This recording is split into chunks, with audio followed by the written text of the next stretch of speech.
ಅಣ್ಣ airport easy ಅಲ್ಲ.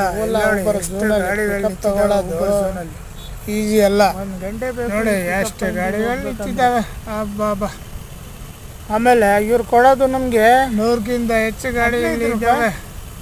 ಮತ್ತೆ ಇಲ್ಲಿ 8 ರೂಪಾಯಿ ಪರ್ ಕಿಲೋಮೀಟರ್. ರಾತ್ರಿ ಜಾಸ್ತಿ ಕೊಡ್ತಾರೆ ಆದರೆ ಪರ್ ಕಿಲೋಮೀಟರ್ 8 ರೂಪಾಯಿ ಕೊಡ್ತಾರೆ. ಕೊಟ್ಬಿಟ್ಟು ನಾವು ಗಾಡಿ ಮೇಂಟೆನೆನ್ಸ್ ಮಾಡ್ಕೋಬೇಕು. ಮನೆ ಬಾಡಿಗೆ ಎಲ್ಲ ಅದರಲ್ಲಿ ಡೀಸೆಲ್ 20 ಕಿಲೋಮೀಟರ್ ಕೊಡೋದು. ಬೆಂಗಳೂರಲ್ಲಿ ಊಬರ್ ಓಲಾ ಟ್ಯಾಕ್ಸಿಗಳಿಗೆ ನೋಡಿ ಅದರಲ್ಲಿ ಡೀಸೆಲ್ ಮಾಡ್ಕೋಬೇಕು. ಈ ಕಂಪನಿಗಳು ಇಟ್ಲಿಕ್ಕಾಯ್ತು. ಅವ್ರಿಗೇನು ಕಷ್ಟ ಇದೆ? ಈಗ ನಾವು ಬಂಡವಾಳ ಹಾಕಿ ಕಾರ್ ಹಾಕಿದ್ದೀವಲ್ಲ, ನಮ್ಮದೇ ಕಷ್ಟ ನಮ್ಗೆ ಗೊತ್ತು. ಇಲ್ಲ ಇಲ್ಲಿ ನೋಡು, 1 ಗಂಟೆ ಆಯಿತು ಇಲ್ಲಿ ಪಿಕಪ್ ಮಾಡೋಕ್ಕೆ, ಇನ್ನೂ ಪಿಕಪ್ ಬಾಗಿಗೆ ಹೋಗಿಲ್ಲ. ಇದು ನಮ್ಮ ಬೆಂಗಳೂರಲ್ಲಿ ಟ್ಯಾಕ್ಸಿ ಮಾಡುವವರ ಗತಿ.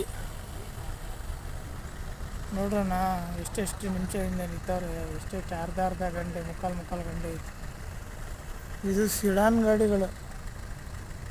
ಈ ಕಡೆ ಬರ್ತಾ ಇರೋದು, ಈ ಲೈನಲ್ಲಿರೋದು ಮಿನಿ ಗಾಡಿಗಳು. ಎಲ್ಲ ನೋಡಿ ಯಾರ್ದು ಡಿಸೈರ್, ಶಿಫ್ಟ್ ಡಿಸೈರ್, ಇಟಿಎಸ್ ಹಾಕ್ಕೊಂಡು ಇವ್ರು ಮಿನಿಲಿ ಬರ್ತಾರೆ. ಅಯ್ಯೋ ಅದಾದರೂ ಹೋಗೋಣ ಅಂತ. ಏನು ಮಾಡೋದು, ಏನು ಗತಿ? ಇಲ್ಲಿಂದ ಹೋಗ್ತೀವಿ, ಟೌನ್ ಒಳಗೆ ಹೋಗ್ತೀವಿ. 50 ಕಿಲೋಮೀಟ್ರ್ ಹೋದರೆ 600 ರೂಪಾಯಿ. ಹಬ್ಬ ಎಷ್ಟು ಜಾಸ್ತಿ ಕೊಟ್ಟ ನೋಡ್ರಿ ಅಂದರೆ ತುಂಬ ಖುಷಿ ಆಗ್ಬಿಡ್ತೀರ. ಮನೆಗೆ ಹೋಗಿ ಬಾಯಿಗೆ ಮಣ್ಣು ಹಾಕೋಬೇಕು. ಇಲ್ಲಿ ಏನು ಪ್ರೊಟೆಸ್ಟ್ ಮಾಡಿದ್ರೂ ಅಷ್ಟೇ, ಸ್ಟ್ರೈಕ್ ಮಾಡಿದ್ರೂ ಅಷ್ಟೇ, ಯಾರು ಈ ಡ್ರೈವರಿಗೆ ಕೇಳೋರಿಲ್ಲ. ಪಾಪ ನೋಡ್ರವ ಯಾರು ನೋಡ್ತಾರೆ.